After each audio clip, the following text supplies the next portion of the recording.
This video is going to talk about how to get the most value for your trade if you're going to be trading your C8 Stingray in on a new Grand Sport. Let's get right to it.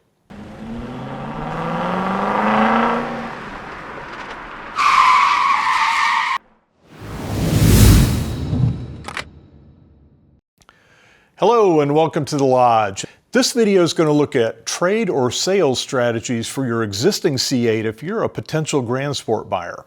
I do have a reservation or a pre-order in on a new Grand Sport, so I will be getting one from my local dealer when they're available. But in the meantime, I have a 2023 Z51 hardtop convertible with about 11,000 miles on it.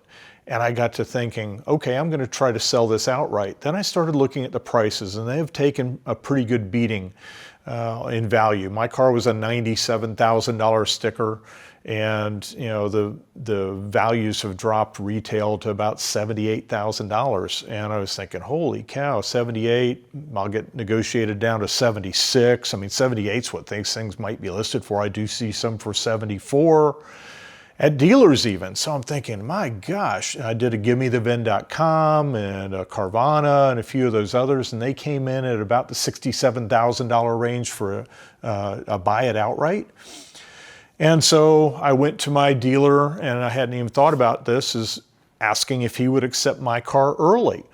Could I give him that car right now in March, knowing that I'm not going to take delivery of my new car until July or August or what have you?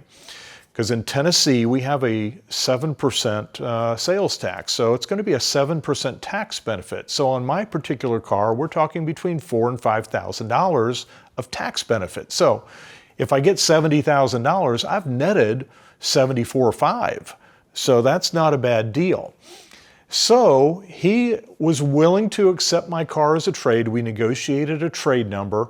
I turned the car over to him this last weekend, and they will turn around and sell it while the values are still up on the 23s and the 24s, and my gosh, all the way back to the 20s. The values are higher now than they will be when the 27 officially launches and starts showing up on lots. And I say that because the 2027 Corvettes are getting the new LS6, which is a 535 horsepower, normally aspirated engine. It's going to have the option of center exhaust. There's a few nice things that are going to be on the 2027 Stingrays that the 2020s to 2026s don't have. You're also going to start seeing a bunch of 26s on lots that are going to drive the prices down on the 24s and the 23s. They're going to be like, why would I buy a 23 when I can get a 26 for darn near the same price? So my strategy was to turn my car in early. The dealer has got to hold my thousands of dollars for several months, so they get to use my money because in the state of Tennessee, it's not a trade if he bought it from me and then I go back and buy another car. So he is holding my trade. He is holding my money. If he sells the car, that's a bonus to him. He'll make a few $1,000s on it now. He'll get to use my money and maybe grow his capital a little bit. And me, I'm going to get the tax incentive. I got a fair trade early. I have multiple cars, as you can see. I don't need the car. I didn't want to put more miles on it because I didn't want to dive in the value. I don't want something to happen to it. It's never had a nick, ding, or broken windshield. I did not want anything to happen to it. So my car is gone. Now I have a wait.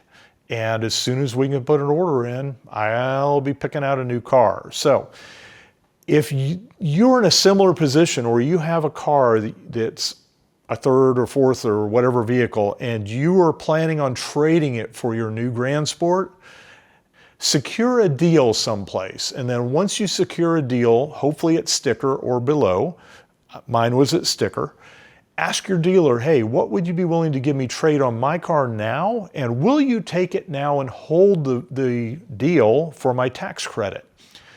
A lot of people don't realize this happens quite often. I have other friends that kind of alerted me to it, and I'm happy they did. So if you found this video helpful, leave us some comments. If you've done this before, leave us some comments.